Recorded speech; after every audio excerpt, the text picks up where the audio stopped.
For phonics today, we are keeping it pretty simple because we have our science that we've been doing. So I don't want to load you up with too much work. So to practice the prefixes that we're focusing on this week, you can read them across the top here in orange. So mid, non, miss, micro, non, micro. And then you can use them and what you know about them to read the blue words.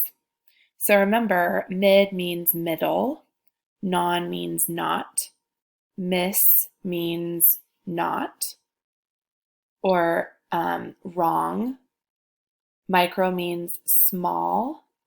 So like nonsense means that something does not make sense. Midnight means the middle of the night. Misinformation means wrong information. So you are reading those blue words, then read the green ones for practice, and then you can read the red sentence.